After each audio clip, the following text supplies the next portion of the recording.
On est à la Carmagnole ce soir, donc le Carmagnole masqué, la Carmagnole confinée, mais la Carmagnole motivée. Ce soir, on parle de la proposition de loi sécurité globale et du schéma national du maintien de l'ordre, mais on parlera également aussi du livre-blanc de la sécurité intérieure. Pour en parler du beau monde à la Carmagnole ce soir, Sophie Mazas, avocate, membre du collectif contre la loi sécurité globale de Montpellier, qui a impulsé, organisé ce collectif, la manifestation, la magnifique manifestation de samedi dernier, donc le 21 novembre au départ de Montpellier. On a également Jean-Jacques Gandili, également avocat pour la LDH, ce soir aussi présent. Et on a 3 journalistes, donc Jean-Marie Dean, journaliste syndiqué au SNJ-CGT, et 2 autres journalistes syndiqués au SNJ, Cathy Roger, SNJ Languedoc, et Guy Trubuil, SNJ Midi Libre, élu journaliste donc à Midi Libre. Pour commencer, on va un peu dresser le contexte et essayer de comprendre un peu ce que c'est cette loi sécurité. Donc Sophie, est-ce que tu pourrais nous dire comment le gouvernement justifie la nécessité d'une loi? Alors je crois que c'est projet de loi, pas projet de loi, tu nous diras. Comment il justifie dans le contexte d'avoir le gouvernement, de faire cette loi au niveau du gouvernement maintenant? Et qu'est-ce qu'elle apporte de plus par rapport aux dispositions législatives qu'il y a déjà existantes? Donc dis-nous. Euh, Ça, c'est censé être une proposition de loi. Donc normalement, ça veut dire que ça a été proposé par les parlementaires. Et effectivement, le 20 octobre, ça a été proposé par des parlementaires. Mais quand on creuse un peu la question, on s'aperçoit qu'il y a un décret de 2018 qui a nommé en fait 2 parlementaires afin de faire un rapport au gouvernement sur le continuum de sécurité. Et on voit aussi dans le cadre des débats parlementaires que les rapporteurs ne répondent pas en fait aux questions et s'en remettent à l'avis du gouvernement. Donc effectivement, on peut parler d'un projet de loi déguisé. Pourquoi il s'est déguisé? Parce que quand on viole la procédure en fait de l'Assemblée nationale, eh bien, ça permet au gouvernement d'éviter d'avoir une étude d'impact, qui est une étude qui est censée regarder quel est l'effet de la loi et en exposer les motifs. Et deuxième chose, ça évite d'avoir l'avis du Conseil d'État avis du Conseil d'État qui pointe de manière préliminaire, on va dire, les difficultés relatives aux grands principes existants dans l'État de droit. Donc, effectivement, on a une fausse proposition de loi qui a été passée en urgence et qui a été votée en une semaine et qui comporte plusieurs dispositions. Donc, il y en a une très, j'allais dire, très mise en avant et dont nous parlerons, je pense, un peu plus tard, On parlera un peu tout à l'heure, ouais. les personnes, ouais, les SNJ, etc. Il y a plusieurs dispositions en fait dans ce texte qui posent souci. Les premières séries de dispositions sont relatives en fait à un meilleur encadrement des sociétés privées, c'est-à-dire des agences de sécurité privée. Donc c'est censé être un meilleur encadrement, c'est-à-dire que sont interdits de pouvoir être agréés dans ces sociétés des personnes qui auraient commis des meurtres, des viols, des crimes. Donc on ne demande pas de casier vierge, hein, mais il y a quand même une liste en fait des infractions pénales interdites et on essaye de limiter la sous-traitance, mais on ne l'interdit pas. Donc pourquoi est-ce qu'on renforce tout ça? Parce qu'il y a un petit article à la fin qui dit que sous 18 mois, il y aura un rapport fait par le gouvernement pour en fait voir l'utilité de tout ça.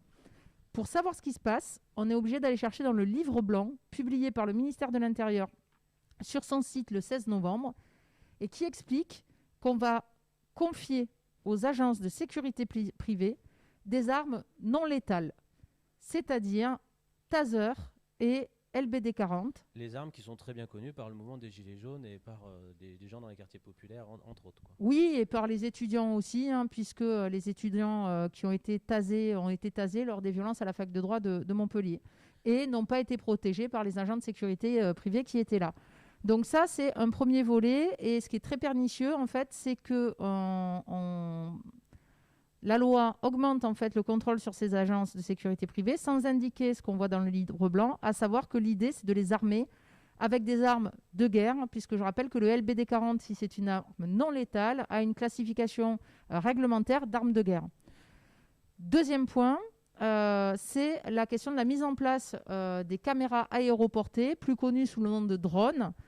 Donc la difficulté, c'est qu'actuellement, quand on veut placer une caméra de vidéosurveillance, donc si c'est une caméra fixe, qui donc ne peut filmer qu'un angle de la rue, il faut justifier de l'utilité et de la proportionnalité de la mesure, puisque l'ensemble de la jurisprudence, que ce soit du Conseil d'État ou l'ensemble, l'Europe, la Cour européenne des droits de l'homme, etc., considère que c'est très intrusif dans la vie privée. Vous vous baladez dans la rue et donc une caméra va vous surveiller. Là, la mise en place de caméras aéroportées qui vont donc pouvoir circuler dans toutes les rues, filmer tout le monde, passer par-dessus les clôtures des jardins et filmer dans votre salle à manger. Alors, le gouvernement dit qu'il n'utilisera pas les images, il ne les regardera pas. Faut lui faire confiance. Sympa. Mais donc, se fait sans aucune condition. C'est-à-dire que les conditions qu'on met pour une caméra fixe ne sont pas posées pour les caméras aéroportées, les drones. Dernier point, police nationale et police municipale pourront porter donc, des caméras de vidéosurveillance en ventrale. Donc ça existe déjà. Simplement, le débat précédemment avait été qu'il ne pouvait pas y avoir d'utilisation et d'analyse des données en temps réel pour plusieurs motifs, et notamment parce que la police, quand elle filme, peut orienter la caméra, et donc si on lui laisse la capacité d'utiliser et d'analyser en temps réel les données, ça peut lui permettre de préconstituer des preuves selon l'angle de vue dans lequel elle va filmer. Là, la loi permet l'analyse en temps réel des données, et là aussi, si on rapporte au livre blanc, ça implique la reconnaissance faciale, mais pas que. Et c'est là où on voit les joies des découvertes de la nouvelle technologie. Donc, il y a aussi dans le livre blanc la reconnaissance biométrique, les empreintes digitales de manière plus fine, et également la reconnaissance par l'odeur, et donc la possibilité en fait de reconnaître les personnes recherchées par l'odeur. D'accord, et donc ça a l'air assez chouette tout ça. Et ça Magnifique. fait envie, et je pense que ça fait beaucoup envie à la LDH que tu représentes, Jean-Jacques, et c'est ce nouveau projet de loi. Tu parles d'Orwell pour décrire cette loi. En fait, on pourrait penser que ce qui est en train de se réaliser, c'est effectivement 1984 en acte. Et je voudrais juste faire une citation pour les Montpelliérains qui ont pu avoir accès au Monde daté de demain. Ils verront une interview de Patrice Spinozzi, qui est avocat au Conseil d'État et à la Cour de cassation, et qui est le conseil habituel de la Ligue des droits de l'homme. Voilà ce qu'il a dit. Nous construisons avec toutes ces lois sécuritaires les outils de notre asservissement de demain. Et il poursuit, en 2022, tout candidat populiste à la Trump aura à sa disposition tous les outils juridiques lui permettant de surveiller la population et de contrôler ses opposants politiques. Donc voilà où on en est. Et comme l'a dit tout à l'heure Sophie, tout ça s'inscrit dans un schéma qui est effectivement le livre blanc de la sécurité intérieure, qui existe tous les 10 ans. Tous les 10 ans, c'est mis en place. En conséquent, les gouvernements passent, mais l'État, lui, il reste. Et l'actuel donc, livre blanc a été mis en place déjà pour les travaux préparatoires par M. Castaner l'année dernière. Et comme l'a rappelé Sophie, il vient d'être mis en place maintenant. Et il donne les marges à venir jusqu'en 2030. Jusqu'en 2030 pour 10 ans. Et effectivement, le but notamment, c'est que le budget de la sécurité arrive à 1% du PNB. Par conséquent, il y a une volonté de mettre en place un système sécuritaire et ce qu'on dit également, un continuum de sécurité. C'est-à-dire qu'au-delà du ministère de l'Intérieur, il va y avoir des liens vers la justice, vers l'armée, vers l'éducation nationale, vers les exécutifs en province. C'est un tout. Et donc, c'est ce tout qui doit nous alerter et que nous combattons. Et c'est la raison pour laquelle, comme l'a indiqué tout à l'heure Sophie, il y a ce collectif, sur lequel on reviendra, qui regroupe à la fois des associations, des organisations et des individus pour faire en sorte que cette loi ne passe pas. Alors cette loi qui donc a été votée le mardi dernier, on a eu un son de la manifestation de samedi de la députée de l'Hérault, Muriel Ressiguet, qui va nous expliquer un peu comment s'est passé les débats et les votes de cette loi au niveau de l'Assemblée nationale. Juste pour dire un petit peu sur quoi on va parler. Donc là, on parle du contexte. Après, on va parler de ce qui touche pleinement les journalistes. Et à chaque fois, donc, les gens qui nous écoutent peuvent en direct sur le chat de notre chaîne poser des questions. Donc n'hésitez pas. Il y a Justine et Christelle qui sont là pour nous donner les questions juste dans la suite. Alors, on va écouter le son lorsque Jean-Jacques l'aura mis et on y va.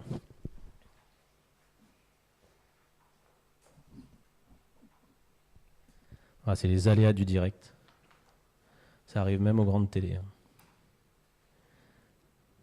Non, mais c'est Jean-Jacques, il faut enlever tes gants. Merci. Le débat était très violent. Il y a une violence, il y a une arrogance aussi en face. On sent aussi le manque d'arguments. Il n'y a pas un débat honnête intellectuellement où on pourrait dire voilà, oui, nous on pense que la doctrine qu'on appliquait dans les quartiers de répression, de confrontation, il faut maintenant la généraliser. Ils ne l'assument pas. Donc à partir du moment où ce n'est pas assumé, c'est compliqué de discuter. On est renvoyé nous sans cesse au statut de gauchiste et de gens qui n'aiment pas la police. Donc c'est compliqué d'instaurer un débat sain. En commission des lois, il y a eu des arguments aussi de la part de députés En Marche qui disaient mais voilà, cet amendement ou cette partie du texte, il faut qu'on la vote parce que la police la demande. Et quelle police ? Parce qu'on a vu qu'il y avait des syndicats de police, je pense notamment à la CGT, qui ne demandaient pas cette loi, qui disaient que la loi déjà était suffisante et qui demandaient eux des moyens, mais autre chose. Alors le calendrier, là hier ça s'est fini à 6h du matin et le vote global sur le texte aura lieu mardi, après les questions au gouvernement. Après ça va partir au Sénat et après soit le Sénat va le voter, ce qui est possible. C'est pour ça que c'est intéressant aujourd'hui de voir les gens mobilisés. J'espère que je n'ai pas encore vu ce qui s'est passé en France, j'espère que c'est le cas partout. Et après, soit ça revient en commission mixte paritaire, c'est-à-dire moitié députés, moitié sénateurs, qui essayent de s'arranger sur le texte. Et à ce moment-là, c'est voté, mais juste sur le texte global. Soit il y a une deuxième lecture et la bataille continue. C'est intéressant aussi de voir qu'ils sont toujours dans une logique, et notamment pour cette loi, de procédure accélérée, de la faire passer en urgence. Pourquoi ils font ça? Pour qu'on n'ait pas le temps de débattre et pour qu'on n'ait pas le temps d'organiser aussi des mobilisations. Donc c'est un vrai combat à la fois démocratique et qui est vraiment profond et qui a du sens sur les libertés individuelles, sur les libertés collectives et sur le sens aussi et la manière dont on pratique la démocratie. Donc on voit que le gouvernement a le souci aussi de faire vivre le débat démocratique au sein des institutions et de l'Assemblée nationale. Et donc, qui dit débat démocratique dit aussi journalistes et médias. On va un peu parler de ce fameux article 24. Donc Jean-Marie Digne, donc, tu es journaliste à Alter Midi et tu es membre de la coordination nationale du SNJ-CGT. Qu'est-ce qui fait que dans ce mouvement, de nombreux journalistes se sont mobilisés pour condamner, dénoncer et se battre contre cette loi? Très clairement, si on se situe en tant que journaliste, c'est une façon de faire en sorte qu'on ne puisse pas exercer notre métier. Après, ce que je pense important de préciser quand même, parce que la question du journaliste, il ne faut pas la limiter simplement justement à une dimension qui peut être corporatiste. Il faut bien comprendre que quand par exemple un journaliste est violenté dans une manifestation, il y a une double peine quelque part. D'une part, il est violenté physiquement en tant que personne et en tant que professionnel journaliste. Et d'autre part, il faut quand même se rappeler que le journaliste a une vocation qui est celle de diffuser de l'information. Et là, on passe sur un deuxième niveau. C'est-à-dire que ce qui est violenté aussi, c'est la capacité de diffuser de l'information. Et ça, c'est très important, je pense, dans le débat d'aujourd'hui, de ne pas limiter simplement la problématique, comme on l'a fait beaucoup autour de l'article 24, mais de voir l'horizon que représente cette loi. Et comme disait Sophie Mazas au départ, elle est votée dans un cadre d'état d'urgence, elle est votée dans une procédure accélérée. Et ce que disait la députée tout à l'heure, et qui est très important aussi à retenir, c'est la dimension politique. C'est-à-dire qu'on n'est pas dans la question de la violence. Évidemment qu'elle est à combattre au niveau individuel, mais la violence est avant tout politique. Et c'est ça qui est important de comprendre pour l'ensemble des citoyens. C'est-à-dire qu'on n'est pas en train de défendre simplement notre métier, on défend la démocratie. Et cette démocratie, tous les membres de notre société en font partie. D'accord. Et donc, l'article 24, exactement, est-ce que, soit Cathy, soit Guy, est-ce que vous pouvez nous le présenter un peu? Alors, s'il est retiré, on va en discuter, ça posera quand même problème, cette loi, mais est-ce qu'au moins vous pouvez nous le décrire avant que le gouvernement, ça sera peut-être son seul geste, l'édulcore ou le retire? On a déjà essayé de l'amender en partie, mais c'était encore plus incompréhensible que la première fois. Donc, En fait, voilà, l'article 24 prévoit que... De toute façon, il n'est pas clair, cet article. Hein, mais donc, il prévoit que la personne qui diffuse dans le but de porter atteinte à l'intégrité physique ou psychique, donc qui diffuse l'image d'un représentant des forces de l'ordre, peut être puni d'1 an d'emprisonnement et de 45 000 € d'amende. Voilà. Ce que je voulais dire là-dessus, c'est que, bon, déjà, je me répète, l'article n'est pas très clair. Après, ils ont rajouté quelques lignes là, pour dire que, en fait, parce que cet article apparaît dans la loi du 29 juillet 1881, qui est quand même la loi sur la liberté de la presse. Donc c'est un très mauvais signe. Donc ils ont rappelé dans quelques lignes que non, ils continuaient à respecter la loi de 1881, qu'ils maintenaient il n'y avait pas de souci pour les journalistes, mais en fait, de l'article d'après dit à peu près le contraire, parce que c'est très mal écrit. Et la conséquence pour les journalistes, c'est que nous, ce qu'on craint, c'est qu'au final, il y ait de l'autocensure, si vous voulez. C'est que, en plus, un journaliste, lui, il prend des images. Mettons, il y a une manifestation. Bon, il fait des images des manifestants. Il va voir aussi les policiers. En fait, il doit aller. Il n'a pas une seule vision. Il faut qu'il ait des avis contraires, il a des vérifications à faire. Et en fait, là, on va l'empêcher de faire son métier. Après, on va se retrouver. On pourra plus. Nous, les journalistes, on considère qu'on ne pourra plus faire notre métier. Et en plus, ce qu'on craint, c'est l'autocensure. Et je voulais juste préciser que tous les syndicats, donc que ce soit la CGT ou le SNJ, avaient déjà saisi le Conseil d'État sur le schéma national de maintien de l'ordre, qui était sorti en septembre. Tout à fait. Et pourquoi vous l'avez saisi alors ? On l'a saisi parce que déjà, il était précisé que, par exemple, le commandant de police décide de disperser la manifestation, le journaliste doit partir aussi. Mais c'est pas possible, si vous voulez. Nous, on est là pour voir ce qui se passe. Donc là, on nous interdit vraiment de faire notre métier. Et alors, nous, je sais que les journalistes, nous n'avons pas été retenus là, parce que c'était dans la procédure, c'était en référé, c'est ça ? En référé, donc Comment ?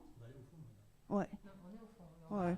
Donc là, voilà, mais donc pour l'instant, en urgence, ça n'a pas été retenu. Donc après, ça va sur le fond, quoi. Mais déjà sur le schéma national de maintien de l'ordre, il y avait déjà un gros souci, quoi.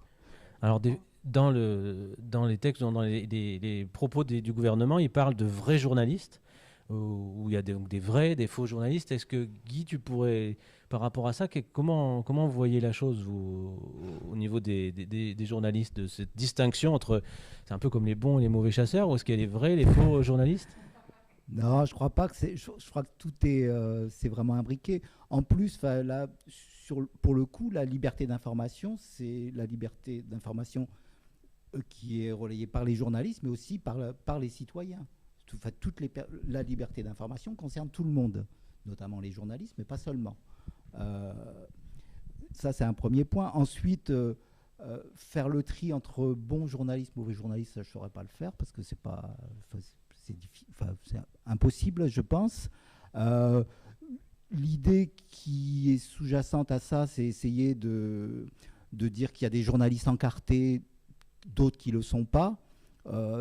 C'est avoir une vision un petit peu artificielle des choses et de la réalité. Il y a des journalistes qui n'ont pas de carte et qui font un travail de journaliste qui est remarquable et remarqué, et puis qui revendiquent parfois le fait de ne pas vouloir de carte de journaliste. Et parallèlement, il y a des journalistes encartés qui... moi, quand je vais sur le terrain, on ne m'a jamais demandé une carte de journaliste. On ne m'en a pas demandé. Je l'ai au cas où, si c'est nécessaire, mais j'en ai pas besoin dans la couverture. Si on parle, par exemple, du conflit, pas du conflit, mais du mouvement des Gilets jaunes, j'ai couvert pas mal de manifestations. À aucun moment j'ai eu besoin de sortir ma carte de journaliste pour me protéger ou justifier ma présence. Voilà. Peut-être Jean-Marie, tu voulais rajouter quelque chose ? Un point de vue sur ce débat. La question, actuellement, le gouvernement est clairement en train de faire le tri entre les gens qui ont une carte de journaliste professionnel et ceux qui ne l'ont pas, avec des conséquences qui peuvent être dramatiques pour ceux qui ne l'ont pas. il faut rappeler quand même que l'obtention de la carte de journaliste professionnel est liée au fait qu'on soit rémunéré à plus de 50% de ce qu'on perçoit par un organe de presse. Donc là, il faut distinguer sur cette mesure très précise la question de la fonction du journaliste de celle de sa reconnaissance professionnelle. La question de la fonction du journaliste, c'est en France et dans beaucoup de pays dans le monde, on peut être journaliste sans avoir de carte professionnelle. Donc on peut se retrouver... La question des journalistes qui sont notamment au front, et on l'a vu beaucoup en 2019 avec la question des Gilets jaunes, ce sont des gens qui vont au front, qui prennent les informations. Il y a un vrai débat au sein de la profession, c'est-à-dire qu'on ne peut pas dire non plus que tout le monde est journaliste, parce que si tout le monde est journaliste, il n'y a plus de journalistes. Personne n'est journaliste. Cependant, lorsqu'il y a un vrai travail qui est réalisé, il y a, je dirais, la vieille garde et la nouvelle garde dans le débat au sein de la profession. La vieille garde, elle défend des choses qui sont tout à fait respectables, c'est-à-dire la façon dont on peut faire notre métier, hiérarchiser l'information, la vérifier, etc. Elle a raison. Mais ce qui est en train de se passer, c'est qu'on a des gens qui nous emmènent des informations sans lesquelles nous n'aurions pas ces informations. Et ces informations-là, ça fait partie des nouvelles fonctions du journaliste. Il faut savoir aussi que ces journalistes-là souffrent d'une double précarité, d'une double violence, la violence des matraques policières et la violence sociale. Parce que pour la plupart de ce monde-là, justement, ils ne peuvent pas justifier de leurs revenus parce qu'ils gagnent que dalle et qu'ils prennent tous les risques. Donc il y a un vrai débat pour intégrer cette nouvelle dimension du journalisme au sein de notre profession, et c'est pas évident. Alors, trouver des informations, donner des images, il y a le rôle, on va en parler avec Sophie et Jean-Jacques des observateurs, mais là on voulait vous faire écouter juste une petite vidéo sur 3 affaires qui nous ont paru assez emblématiques, alors les images sont dures, hein, c'est des images un peu rudes à voir, surtout les derniers plans, mais où grâce à des téléphones portables de citoyens, de citoyennes qui étaient dans des mobilisations, qui étaient dans la rue et qui ont filmé ce qu'ils trouvaient inadmissible de voir et pour le faire connaître, eh ben, on a pu connaître 3 affaires qui ont quand même été relativement importantes en France ces derniers mois.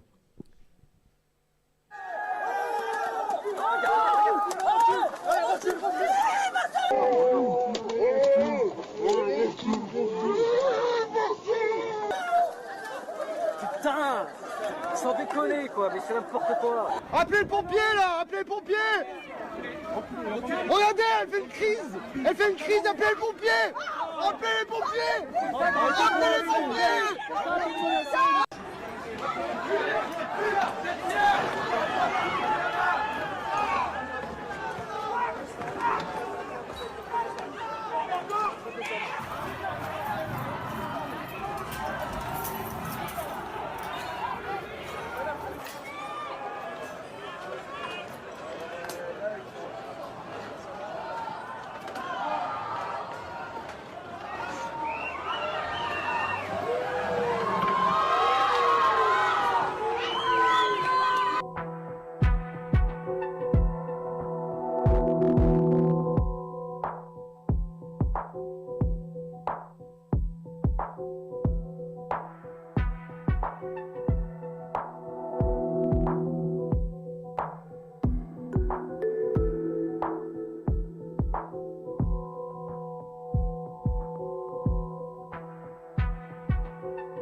Donc là, on a des images qui sont très dures, avec des affaires qui sont sorties uniquement grâce à des gens qui ont fait les observateurs, qui étaient là, qui ont pris des images, qui ont filmé avec leur téléphone portable. Et visiblement, c'est ça aussi que cette loi sécurité globale veut interdire, les observations des manifestations ou des agissements des forces publiques dans l'espace public. Est-ce que Sophie ou Jean-Jacques, vous pouvez nous en parler, puisque je sais que vous occupez aussi des observateurs des manifestations pour la Ligue des droits de l'homme?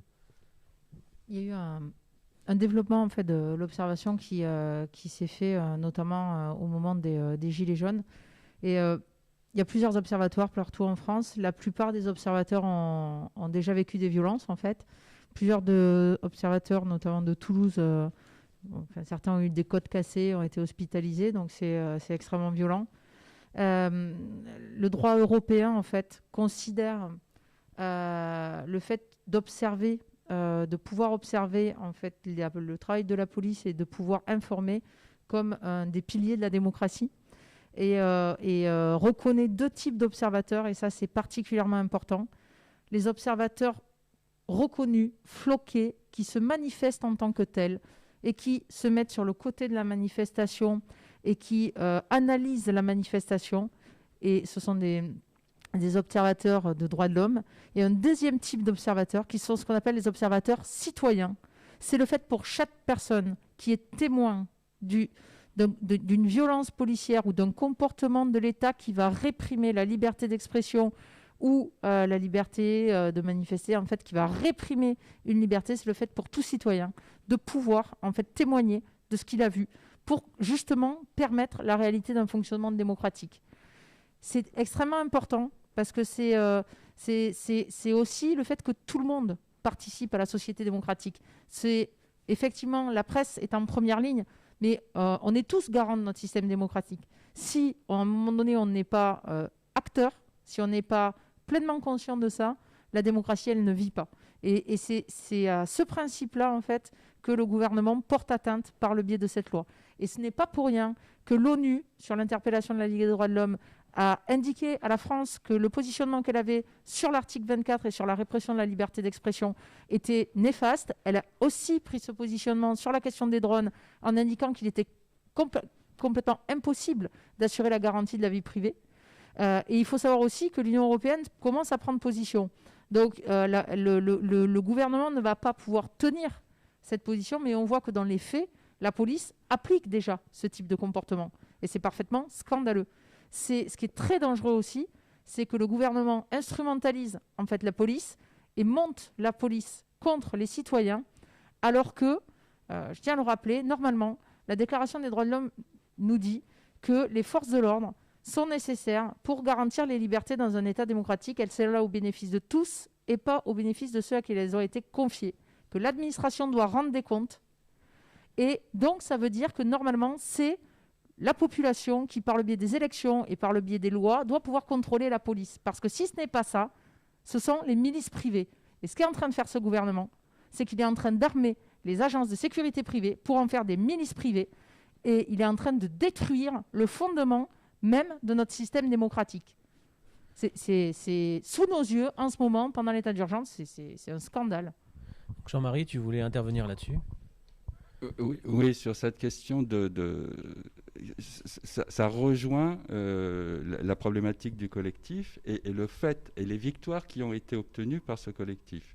Une des premières victoires, ça a été de dire au ministère de l'Intérieur, on ne veut pas simplement être reçu en tant que syndicat des journalistes. L'ensemble des syndicats de journalistes représentant la profession étaient conviés et s'est uni.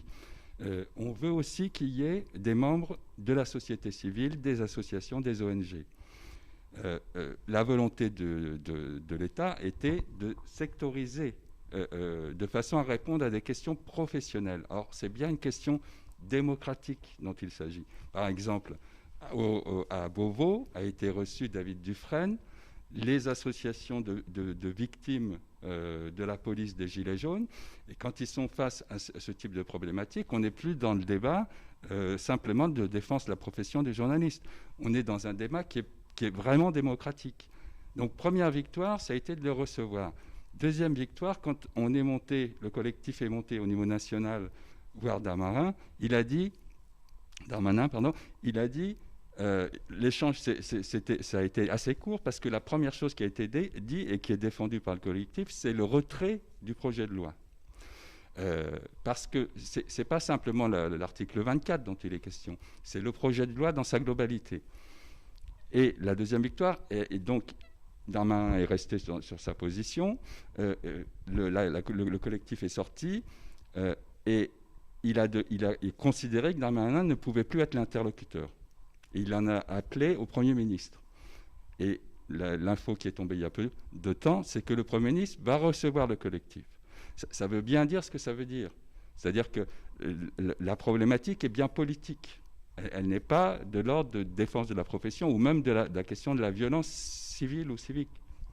Donc c'est un problème politique. Et Jean-Jacques, vous, à la LDH, vous avez des observateurs, vous oui, justement, je voulais revenir un peu là-dessus pour dire que au niveau du nouveau schéma d'intervention, eh bien, non seulement les journalistes sont visés s'ils restent dans la manifestation après l'ordre de dispersion, mais également les observateurs. Or, c'est justement au moment où la police estime qu'il va y avoir dispersion que un certain nombre de manifestants restent, et c'est là que se produisent souvent la plupart des violences. Et si nous ne sommes pas là pour les documenter et les vérifier, eh bien justement, la police continuera à agir en toute impunité. Or, j'indique simplement qu'à Montpellier, nous avons effectivement créé une Legal Team qui était présente tous les samedis, et pas que nous, bien évidemment, mais en grande partie grâce à nos observations et aux rapports qu'on a pu documenter, à la fois sur le plan administratif et sur le plan judiciaire. Nous avons pu aider un certain nombre de personnes, à la fois qui ont été victimes de violences, pour pouvoir le documenter et déposer des plaintes avec elles en saisissant l'IGPN et ensuite le tribunal, mais en même temps, des personnes qui sont poursuivies au tribunal pour des violences ou outrage et rébellion, et grâce aux vidéos qui ont pu être tournées, effectivement, démontrer que ce n'était pas le cas et obtenir par leurs avocats des relax. Et simplement, par rapport à ce que disait tout à l'heure Sophie sur les violences concernant les observateurs, au-delà des violences, il y a également des poursuites, puisque à Montpellier, une des observatrices a été poursuivie 2 fois devant le tribunal, 2 fois elle a été relaxée, et il y a actuellement une 3e affaire, mais là, paradoxalement, et on le voit dans le film de David Dufresne, c'est un policier de la BAC qui l'insulte, et là, effectivement, ça a été un peu un parcours du combattant, mais on a réussi, malgré les obstacles du côté du parquet, au niveau de l'instruction, à faire renvoyer ce policier pour injure devant le tribunal, et le procès devrait avoir lieu en janvier prochain. Donc on attend en janvier pour voir un peu ce qui va se passer. Peut-être du côté Guy, par rapport à ce débat, donc c'est plus qu'un combat corporatiste, bien au-delà, c'est un débat de choix de société, un débat politique oui, bien sûr, sur la démocratie. Oui, bon, je ne suis pas intervenu là-dessus parce que bon, ça allait de soi, la question des drones, etc., et des caméras embarquées, etc. C'est évidemment des questions qui nous inquiètent. Ce que je voulais juste signaler, c'était sur le rôle des observateurs et le travail des journalistes, alors observateurs ou citoyens qui filment, qui témoignent. Compte tenu du déroulement des manifestations, notamment en fin de manifestation, en général, c'est à ce moment-là qu'on observe des débordements, donc quels qu'ils soient.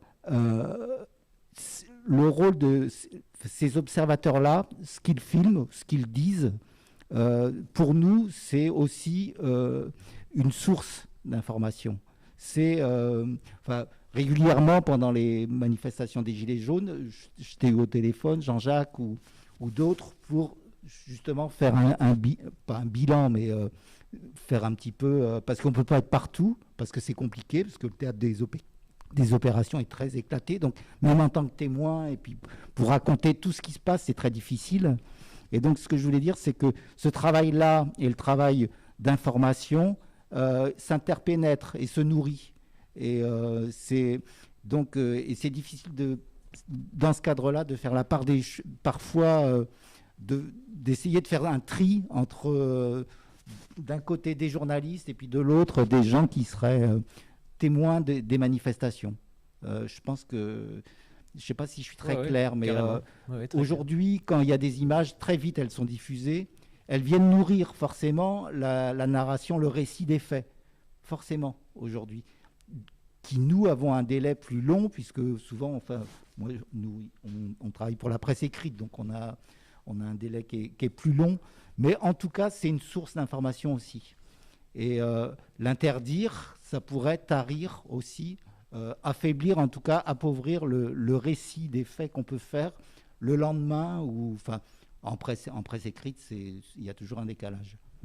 Sophie, tu voulais venir là-dessus sur les observateurs? Juste, je pensais le premier cas qui a été documenté sur la Legal Team, c'était une manifestation en avril 2018 où il y a une quarantaine de jeunes qui se sont fait interpeller 2 heures après une manifestation où il y avait eu des dégâts en centre-ville de Montpellier et où en fait, dans le cadre de la Legal Team, on a été les seuls à être en capacité de donner le nombre de blessés, de documenter le nombre d'interpellés, de récolter des témoignages sur tout ce qui s'était passé, sur les 40 interpellés qui sont restés 48 heures en garde à vue, dont des personnes qui étaient à 7 ou 8 par cellule de 4 mètres carrés, des gens qui n'ont pas pu voir d'avocat, qui n'ont pas pu voir de médecin alors que certains ont vomi toute la nuit du sang.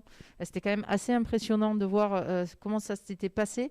Le seul contrepoint à la parole gouvernementale qui était « nous avons arrêté des délinquants », ça a été l'observatoire qui a été en capacité de documenter de manière sérieuse l'ensemble des cas avec des attestations en forme juridique, ce qui a permis, et de filmer aussi, parce qu'on a eu des bus qui sont venus nasser, des jeunes, etc. Donc on a été les seuls à être en capacité de donner un contrepoint aux journalistes qui soit suffisamment étayé pour remettre en question la parole du gouvernement qui était en train de mentir sur les faits. Et ça, c'était déjà en 2018. Donc en fait, malheureusement, peut-être qu'aujourd'hui, dans la forme de gouvernement que nous avons, il manque quand même une certaine intégrité de la parole publique de la part de nos gouvernants. Et ce qui est en train d'être mis sous le tapis, c'est la capacité en fait, de la population d'apporter la preuve de ce qu'effectivement, en fait, il y a des mensonges qui sont commis par les gouvernants dans la manière parfois dont ils agissent dans le cadre de la répression policière. Répression policière qui s'abat en général sur des opposants politiques, il faut le dire, parce que les jeunes qui ont été arrêtés étaient essentiellement des manifestants qui avaient été pacifiques, mais qui s'étaient retrouvés dans une manifestation où il y avait eu de la casse, et donc il faut trouver un coupable, quel qu'il soit. Et donc on fabrique un coupable en interpellant des gens qui gênent, on va dire, dans le paysage. Et c'est extrêmement inquiétant de voir qu'aujourd'hui, en France, on en est là. C'est-à-dire que soit il y a une impuissance au niveau de la capacité peut-être d'enquête, soit il y a une instrumentalisation, mais plutôt que de regarder le problème, finalement, on interpelle et on tente en fait de mettre sous coupe, on va dire, ceux qui dénoncent la problématique. C'est assez inquiétant. Oui, Jean-Marie, après on viendra sur une loi qui est à côté de la loi sécurité globale, qui est la LPR, qui aussi remet une couche là-dessus. Jean-Marie, juste avant qu'on passe dessus. Oui, je crois. Pour rappeler quand même que par rapport à ce projet qui transparaît bien dans le livre blanc, ce qu'il faut ressortir, c'est l'invisibilité. C'est-à-dire que là, on est en train de discuter et l'opinion publique est en train de se focaliser sur un scénario. Mais la problématique est invisible au grand public. Juste pour rappeler, et c'est vrai aussi pour les policiers, je veux dire, moi hier on m'a appelé pour faire un débat à Marseille, pareil, pour m'opposer à un syndicat de police, j'ai refusé. Parce que la question, c'est pas d'opposer un syndicat de journalistes à un syndicat de police. J'ai bien conscience que le policier est lui-même dans une problématique où il a des contraintes qui lui sont imposées. Et ça, on l'a bien vu au niveau du mouvement des Gilets jaunes. David Dufresne, d'ailleurs, le fait ressortir dans son livre. Les chaînes de commandement de la police, dans le cadre des manifestations, ont été complètement bouleversées. C'est-à-dire qu'habituellement, c'est le commissariat qui donne les ordres. Là, ça partait de Place Beauvau. Et les flics, ils étaient paumés. Et on est dans une logique complètement... ce qu'il y a dans le livre blanc qui associe les agents de sécurité, la police municipale, la gendarmerie et la police judiciaire, c'est la même chose. C'est-à-dire qu'on est en train de prendre un grand ensemble, et Hannah Arendt d'ailleurs le dit très bien quand elle analyse la question du totalitarisme. Elle dit un des indicateurs du totalitarisme, c'est justement le groupement de la sphère privée avec la sphère d'État. Et c'est exactement ce qui est en train de se passer. C'est-à-dire que plus personne ne sait, c'est très difficile d'avoir une information. Et ça, c'est un système. Et il ne faut pas se focaliser simplement sur les points qu'on veut nous donner. Dans le texte, par exemple, le diable est dans les détails, mais quand, dans le texte, il propose à la police de pouvoir user des images qui sont soit prises par les drones, soit par leurs caméras, en tant que communication, Ça veut dire quoi concrètement par rapport à notre métier, nous, de journalistes? Ça veut dire que les informations qui vont être captées par la police vont être envoyées directement aux chaînes de télé en continu et qui vont scénariser ce qui est en train de se passer. Ça veut dire que nous, en tant que journalistes indépendants, ça nous échappe et qu'on a un scénario au niveau des masses d'opinion qui est complètement maîtrisé, notamment par la police. Il faut rappeler que le texte de la sécurité globale a été rédigé par un ancien mec du RAID et qui passe comme une lettre à la poste quasiment pour le moment. Mais on va voir que ce ne sera pas si simple que ça. Donc c'est un peu les reportages de guerre, la guerre en Irak en 91, où les images étaient données directement par l'armée américaine. Alors, c'est pas pour rien 2018, l'année où vous avez commencé à créer la Legal Team sur Montpellier, parce que c'est en lien aussi avec les violences qui ont été subies par les étudiants qui occupaient l'université de Montpellier de droit, avec donc un groupe d'extrême droite appelé par la direction de la fac de droit à ce moment-là pour virer les étudiants. Et on voit qu'il y a la loi sécurité globale, mais il y a aussi la LPR, où dedans il y a un article, et donc on pourra en parler un petit peu, Jean-Jacques, peut-être l'article dans la LPR, qui n'est pas dans la loi sécurité globale, mais où on retrouve le livre blanc de sécurité intérieure, où on retrouve les milices privées, enfin les groupes privés de sécurité. Est-ce que tu peux nous en dire un petit peu? Oui, en fait, dans la LPR, il y a effectivement un article assez flou qui prévoit un délit en cas de trouble à la tranquillité ou au bon ordre de l'établissement universitaire.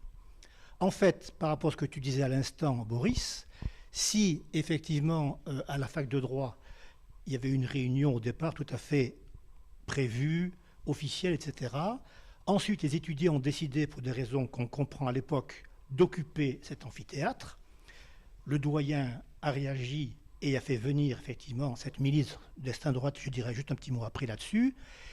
Si on avait cette loi, eh bien, comme en plus il y avait beaucoup d'étudiants, donc c'était une action en réunion, eh bien actuellement, avec cette LPR, si elle passe, c'est 3 ans de prison et 45 000 € d'amende lorsque c'est fait en réunion. Et sinon, le simple fait de troubler, soi-disant, la tranquillité, ce qui est très flou, c'est déjà 1 an et 15 000 €. Et je dirais que par rapport à la fac de droit, ça s'est passé donc le 22 mars 2018, nous sommes en novembre 2020, et donc il a fallu 2 ans et demi, quand même au bout de 2 ans et demi, grâce à l'opiniâtreté des partis civils, eh bien, le doyen de la fac et l'universitaire maître de recherche qui était à l'origine également de la venue de ce commando ont fait l'objet d'une ordonnance de renvoi devant le tribunal correctionnel pour violence. Le procès n'est pas encore fixé, mais il va enfin avoir lieu. Mais voyez le temps que ça a dû prendre. Ouais, effectivement, ça prend du temps. Sophie, toi qui as suivi pas mal l'affaire. Oui, en fait, c'est pour faire le lien justement avec la loi LPR qui a été votée. C'est que, donc, il y a ce délit qui est créé, mais ce dont il faut se rappeler, c'est que actuellement, ce ne sont plus des yatos ou des personnels administratifs qui sont là pour assurer, on va dire, la sécurité éventuellement dans un bâtiment universitaire. Ce sont des agences de sécurité privées. Ça veut dire que, clairement, nos gamins, lorsqu'ils vont aller faire des études, s'ils vont faire des études universitaires ou dans n'importe quelle école, vont se retrouver face à des personnes qui vont être armées de flashballs et de tasers. Alors, je veux bien qu'il faut qu'ils soient une génération sage parce que la vie est dure, que c'est la crise, que c'est l'urgence climatique et que maintenant, il va falloir qu'ils... Enfin, ils ont le droit aussi de manifester sans se dire qu'ils vont se faire éborgner parce qu'ils ont manifesté devant leur université. Si ce n'est pas l'université, l'universalisme, l'endroit en fait où on peut discuter, échanger, former son esprit, frotter son esprit à celui des autres pour finalement se dire que les idées qu'on a, c'était peut-être pas les bonnes, échanger, évoluer. Si c'est pas là que nos enfants apprennent la vie démocratique, la liberté de manifester, la liberté d'expression, je sais pas où ils l'apprendront. Et c'est pas avec des gens armés de flashballs et de tasers devant eux pour les contrôler qu'ils pourront apprendre la démocratie. Donc ça s'apprend à tous les moments, ça s'apprend aussi au lycée, mais ça s'apprend aussi à l'université. Et cet amendement, cet article qui est passé est inique. En fait, c'est scandaleux. Et comment est-ce qu'on va qualifier La tranquillité, normalement, c'est une des composantes de l'ordre public. Ça ne fait pas partie, en fait, du droit pénal. C'est du droit administratif, c'est-à-dire lorsqu'on trouble la tranquillité publique, un gardien de la paix vient vous dire « Écoutez, vous troublez la tranquillité publique ». Mais il n'y a pas de sanction pénale sur la tranquillité publique. C'est un non-sens juridique. Et là encore, il compte sur quoi ? Peut-être que ça ne soit pas transmis au Conseil constitutionnel. Il va falloir donc faire des procès et on est en train de basculer en fait dans une société de judiciarisation où, alors, on préférerait vraiment une société de réflexion. Il est incroyable qu'aucun des députés qui ait voté cette loi n'ait pris le temps de réfléchir à ces éléments. Comment se fait-il ? L'article 24, c'est un article qui va poser 1 an de prison. Actuellement, c'est puni de 5 ans de prison. Le cyberharcèlement, c'est puni de 5 ans de prison. L'incitation à la commission de crime ou délit, c'est puni de 5 ans de prison. Les menaces de mort, c'est puni de 5 ans de prison. Pourquoi ? Si on nous dit que c'est si grave actuellement ce qui se passe, pourquoi en fait la politique pénale ne répond pas déjà avec l'arsenal existant aux problématiques existantes ? Le Conseil d'État, et malheureusement c'est pas vieux, en 1990 parlait déjà de logorrhée législative. En fait, on fait des lois, pour faire de la politique d'affichage. Nous, on veut des lois pour pouvoir vivre ensemble dans ce pays, pour vivre dignement, pour vivre humainement, pour vivre ensemble, pas sous la surveillance de drones.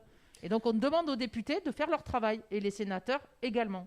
Alors justement, les drones, la biométrie, la reconnaissance faciale, on commence à être un petit peu habitué avec l'épidémie de Covid et le confinement, notamment le premier confinement. On a une petite vidéo à vous montrer sur un reportage de France 3 dans la Nièvre, des drones et de leur utilisation pendant la pandémie de Covid.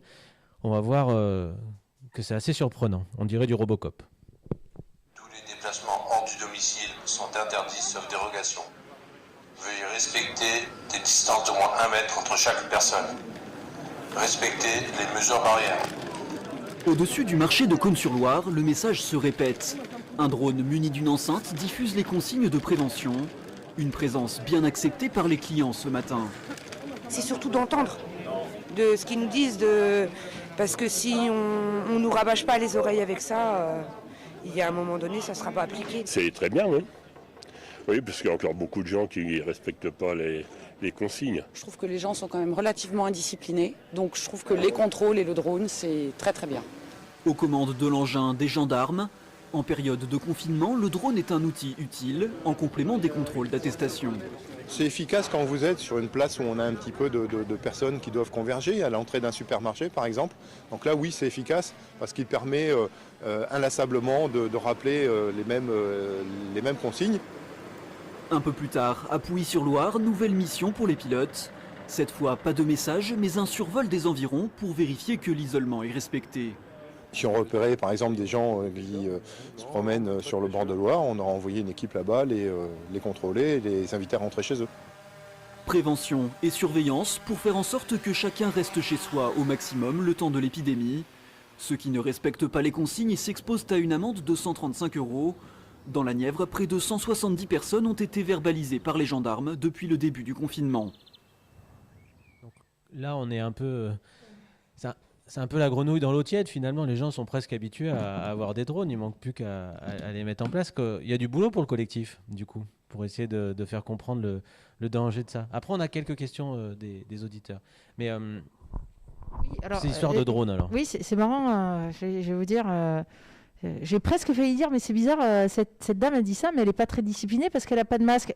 Oui, excusez-moi, à ce moment-là, le gouvernement avait oublié d'en avoir. Autant pour moi. C'est peut-être parce que s'ils faisaient leur travail, en fait, on ne serait peut-être pas obligé de payer des drones, parce que 650 drones, c'est 3,8 millions sur 2 ans, avec toute la technologie qui va avec. Et je rappelle que l'ensemble des matériaux qui sont pris là-dedans sont des métaux rares. Et on va penser donc aux enfants qui vont aller creuser dans la République démocratique du Congo des trous pour aller chercher les minéraux spéciaux parce qu'on n'a pas voulu avoir de masque en temps et en heure. Écoutez, c'est magnifique. Moi, je ne sais pas, quand on a des choses à appliquer dans la vie, en fait, l'idée, c'est d'aller vers l'autonomie. Quand vous avez un enfant et qu'il est petit, vous lui expliquez les choses, et puis il n'écoute pas tout de suite, et puis il gagne en autonomie. Et un jour, en fait, il est autonome et il arrive à faire les choses seul. Alors, c'est vrai qu'au début, expliquer aux gens qu'on va limiter toute leur liberté parce que le gouvernement a fait n'importe quoi, Bon, ça passe pas tout de suite très bien. Alors voilà, c'est avec l'autonomie, avec le temps, on apprend qu'on est obligé quand même de le faire parce qu'on va pas récupérer le truc tout de suite. Mais c'est un peu hallucinant de voir Alors c'est peut-être parce que les gens aussi en étant enfermés, c'est pas facile, ça joue sur le moral. Mais c'est vrai qu'il faut prendre un petit peu de recul, faire un pas de côté et réfléchir. Est-ce qu'on veut vivre comme ça tout le temps, fliqué sous des drones ou pas? Juste 2 questions à vous poser. Donc la première. Alors une question, est-ce que toutes ces dérives sont possibles parce que l'état d'urgence est passé dans les lois, dans la loi? Oui, alors la deuxième, tout de suite, est-ce qu'on ne peut faire aucun recours devant le Conseil constitutionnel face à cette régression des libertés fondamentales? Juste par rapport à... Sophie répondra à la première. Pour la seconde, simplement, effectivement... D'ailleurs, le Premier ministre lui-même a indiqué qu'il allait saisir le Conseil constitutionnel. Mais évidemment, uniquement sur l'article 24, pour voir s'il est conforme. Or, nous, ce que nous voulons, c'est toute la loi qu'elle disparaisse. Et par conséquent, nous allons faire ce qu'on appelle une porte étroite. C'est-à-dire on va pouvoir saisir à notre tour le Conseil constitutionnel pour la totalité de la loi. Effectivement, nous estimons que, d'ores et déjà, la façon dont cette proposition de loi est en train de passer est tout à fait contraire aux principes constitutionnels et notamment au bloc de constitutionnalité qui est la base sur laquelle notre République est fondée actuellement en droit. Par conséquent, outre donc cette anticonstitutionnalité, il y a également la possibilité de saisir le Comité des droits de l'homme de l'ONU pour faire sanctionner la France pour justement non-respect des droits de l'homme, ce qui est assez paradoxal de la France qui se targue d'être la patrie des droits de l'homme, mais comme disait justement Robert Badinter, c'est la patrie de la proclamation des droits de l'homme. Pour la deuxième question, Sophie, peut-être Alors, en janvier 2016, on a fait un collectif uni pour la défense de nos libertés et qui remarquait déjà en fait que les lois d'état d'urgence s'inscrivaient dans une montée de l'autoritarisme de l'État. Malheureusement, les lois qui ont été établies lors de l'état d'urgence sont entrées dans le droit commun. Alors, est-ce que ce que nous vivons actuellement, c'est la conséquence? Non, en fait, ça fait partie du même processus. C'est-à-dire qu'on profite de l'état d'urgence mis en place à l'époque, l'état d'urgence terroriste, aujourd'hui l'état d'urgence sanitaire, pour faire passer des lois extrêmement liberticides, parce que les gens ne peuvent pas réagir, parce que justement il y a l'état d'urgence. Donc c'est une manière de fonctionner qui est particulièrement grave, parce qu'elle est totalement antidémocratique. Pourquoi on en arrive là et pourquoi on en arrive à une société de surveillance? Je ne sais pas, j'ai 44 ans, ça fait 30 ans en fait que les constats on les fait sur l'éducation, sur l'habitat, il y a énormément de constats qui sont faits depuis 30 ans, en tout cas, autant que je me souvienne. Et puis les solutions, on les préconise, on ne les fait jamais. Donc effectivement, au bout d'un moment, il y a des choses qui craquent. Et on ne peut pas... Enfin, moi, ce qui me surprend, j'ai un tout petit peu de mémoire, j'ai un petit peu fait d'histoire à l'école. Ouais, j'ai l'impression que je vais vivre en RDA. Je veux dire, j'ai l'impression qu'on va surveiller toute la population. Et sauf qu'en RDA, au bout d'un moment, les gens, ils se sont révoltés. Ils se sont révoltés. Parce qu'on ne peut pas vivre enfermé à ciel ouvert. Je ne veux pas vivre enfermé à ciel ouvert. Et c'est ce qu'ils sont en train d'essayer de faire. Il y en a d'autres qui ont déjà essayé. À terme, ça ne fonctionne pas. Et l'histoire nous apprend que ce type de régime autoritaire ne tienne pas. Plutôt que d'en arriver jusque-là, je pense qu'il faudrait que les élus de la nation, les élus, sénateurs, les députés prennent conscience de ce qu'ils sont en train de faire. Donc il y a une mobilisation qui est en cours contre cette loi. Au niveau des journalistes, au niveau par exemple des syndicats, du collectif des journalistes, quelles sont les prochaines étapes? On parlera des prochaines étapes du collectif et du mouvement beaucoup plus large de la société et autres. On quelles travaille sont les prochaines tous étapes ensemble sur les rassemblements. Donc, c'est vrai que je vais peut-être passer le micro parce que moi j'ai plutôt ce qui va se passer dans le Gard. Donc je sais que bon, chez nous, jeudi, il y a déjà un rassemblement de journalistes qui se retrouvent devant la préfecture. Et puis samedi, il y a une manif qui est initiée par la Ligue des droits de l'homme. Voilà, donc c'est la première manif à Nîmes, parce que c'est vrai que Ça s'est fait très très vite, cette mobilisation, cette grande mobilisation-là. C'est vrai que tous les syndicats étaient mobilisés sur le schéma national, etc., depuis des mois, mais pour qu'on arrive à convaincre un peu tous les collègues, notamment dans la presse, ça s'est fait un petit peu au dernier moment. Et là, ça commence à accrocher, quoi. Donc les gens là, ont compris ce qui allait se passer. Moi, je voulais juste témoigner de mon ressenti la semaine dernière, parce qu'une de mes collègues qui est aussi au SNJ, qui s'appelle Julie, et que vous connaissez bien, elle m'appelle, elle me dit « Mais Cathy, dans la nuit, l'article 24 est passé. » J'étais effondrée, quoi.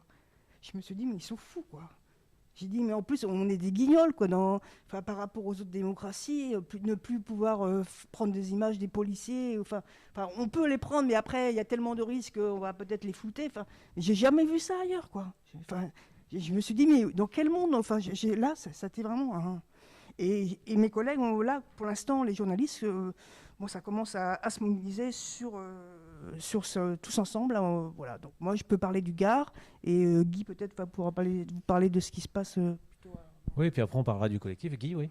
Ouais, non, mais rapidement, mais pas forcément que dans l'Hérault. Globalement, dans les rédactions, il y a... moi, j'ai trouvé qu'il n'y avait pas beaucoup de journalistes samedi dernier dans la manifestation. Ça m'a frappé, ça m'a un petit peu désolé. Je me suis dit qu'il y avait peut-être un problème d'information en interne. Pas seulement qu'à Midi Libre.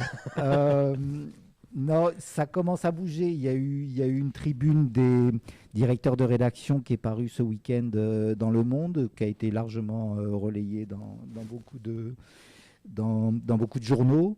Il y a eu cette semaine un courrier à des syndicats d'employeurs des journalistes. Donc on est toujours sur l'article 24, hein, c'est pas plus large. Et qui demande justement au gouvernement, qui saisit Jean Castex et lui demande de faire marche arrière. Donc peu à peu quand même, c'est en train de... Il y a, à défaut d'une mobilisation, qu'on voit pas forcément, que j'ai pas vu samedi et que j'espère voir plus samedi prochain, il y a une prise de conscience en tout cas et une volonté de faire modifier les choses. C'est déjà encourageant. Jean-Marie, tu voulais peut-être...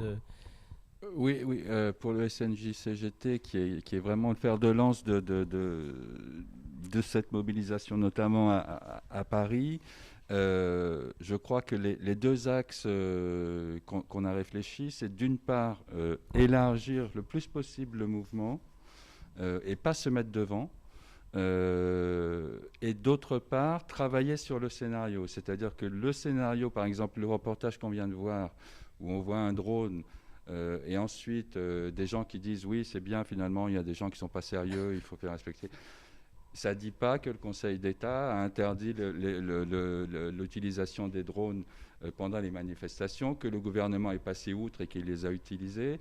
Ça ne dit pas le scénario en fait, de la peur qui est en train d'être instauré. Ce que dit Macron hier, on a peur tous du coronavirus et maintenant l'État nous protège. Mais quel rapport nous avons aujourd'hui à l'État et comment il nous protège? L'invisibilité des choses qui sont dites. Macron qui dit, là je prends par exemple la question des commerçants, il dit 20% si c'est plus de 10 000 euros ou bien alors 20% du chiffre d'affaires. Mais il ne dit pas qu'il y a 80% du chiffre d'affaires. Comment ils font les commerçants qui perdent 80% du chiffre d'affaires? C'est toute cette invisibilité. Pour reconstruire un esprit critique de l'ensemble des citoyens, il faut apporter des éléments et il faut changer de scénario. Et c'est sur quoi nous travaillons. Changer de scénario, ça passe par la mobilisation large qu'essaye de construire, et ça commence à réussir, avec un collectif qui est très divers et qui a une date en perspective. Donc Sophie ? Alors, juste avant de parler de ça, je voudrais dire quand même qu'il y a effectivement, peut-être que tu n'as pas vu autant de confrères que tu aurais souhaité, mais il y a quand même de la presse qui s'est mobilisée. Et justement, la presse web, les nouveaux médias web qui ont été sur le terrain depuis le début, et enfin voilà, je pense au doc, Rapport de force, La Mule du Pape, ils étaient quand même très présents. Et je souligne quand même la Marseillaise, je dois le dire, qui a publié la dernière page en fait de son édition avec une attestation pour aller manifester. Et pourquoi ils ont fait ça? Parce que le gouvernement n'a pas mis sur son attestation. Il a oublié. Voilà. c'est complètement déloyal, puisque en fait les gens ont pensé qu'ils ne pouvaient pas manifester parce qu'il n'y avait pas la case. Et nous avons été obligés de faire un premier recours, il me semble avec la CGT, pour rétablir le droit de manifester, puisqu'on est sur un régime de déclaration et non pas d'autorisation. Et donc ça, on l'a fait en juillet. Et il a fallu qu'on fasse un deuxième recours au mois d'octobre pour avoir le droit de faire nos propres attestations, puisque le gouvernement avait une pratique totalement déloyale et violait directement la liberté de manifester, puisqu'il n'indiquait pas qu'on avait le droit de le faire. Donc en fait, c'est quand même particulièrement grave. Et certains médias, je trouvais, et voilà, la Marseillaise s'est vraiment engagée sur le terrain des libertés publiques. L'Humanité aussi, parce que je crois qu'au niveau de la direction, c'était un petit peu compliqué pour passer l'attestation. Ils ont appuyé sur la liberté de manifester, et c'est important de le dire, parce que cette presse qui s'engage, qui n'ira jamais relayer les images qui seront filmées par la police, cette presse qui essaye de faire son travail au mieux, au plus près en fait du terrain, en essayant d'être à la hauteur de l'ensemble des principes qui guident notre démocratie, si on ne l'achète pas, elle meurt. Donc en fait, à un moment donné, il faut aussi savoir ce qu'on veut. Il faut prendre le temps d'aller acheter des journaux. Il faut prendre le temps de contribuer à la presse parce que, comme tu le disais tout à l'heure, il y en a qui crèvent de faim. On a des journalistes qui nous ramènent de l'information de terrain et ces gens-là sont à 400 balles par mois. Donc en fait, si on veut vraiment pouvoir se faire une opinion, il faut lire normalement 2 sources d'informations différentes pour pouvoir essayer de se faire son opinion. Et pour ça, il faut avoir de la presse libre, indépendante. Et ça, c'est comme tout, ça a un coût, donc il faut quand même essayer de contribuer. Sur le mouvement que nous essayons de... oui, parce que s'il y a une attestation pour manifester, c'est qu'il y a peut-être des choses à faire. C'est qu'il y a des manifestations. Alors, nous manifestons ce samedi à 11h sur le parvis de l'Hôtel de Ville. Il y a près de 40 organisations dans ce collectif. Alors, c'est extrêmement large. Il y a des organisations, on va dire, sur les droits de l'homme, dont je fais partie de la Ligue des droits de l'homme, bien sûr, de l'Hérault, mais il y a ANV COP 21, il y a Greenpeace, il y a des partis politiques, il y a Ensemble NPA, il y a la CNT, il y a l'UCL, mais il y a aussi la CIMAD, il y a RESF, il y a Extinction Rebellion, la Carmagnole. Le Club de la Presse. Le Club de la Presse. Il y a vraiment un panel extrêmement large. Il y a BDS. Il y a la ZAD du Lien, il y a énormément de personnes, donc on va essayer de les citer tous. Voilà, on est très nombreux, parce qu'on sent tous, en fait, c'est notre système démocratique qui est atteint. Et on part du parvis de l'Hôtel de Ville pour interpeller quand même, puisque le continuum de sécurité, c'est cette chaîne qui va aller de la justice à la police nationale, à la police municipale et aux agences de sécurité privées.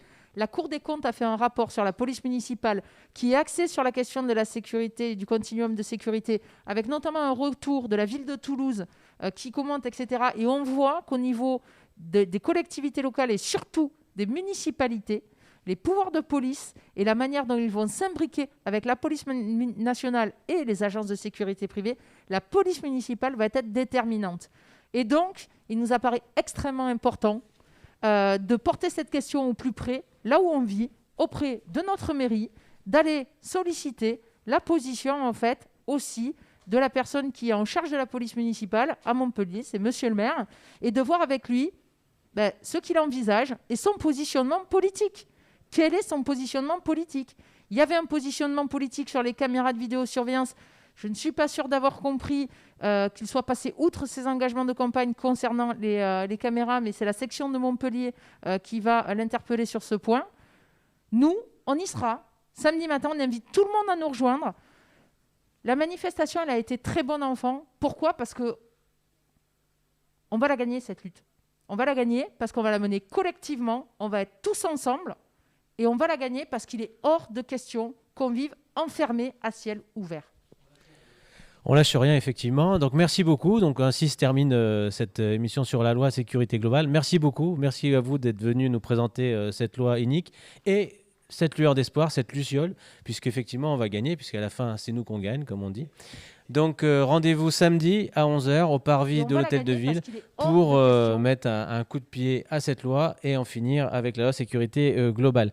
Je rappelle juste que demain, sur cette chaîne, il y a aussi une initiative sur la guerre d'Espagne autour du livre de Patrick Fornos, qu'on connaît bien aussi au collectif sur la loi sécurité globale. Donc ça sera à 20h30. N'hésitez pas à vous connecter. Merci beaucoup encore d'être venu ce soir à la Carmagnole et à très bientôt. Bonne soirée.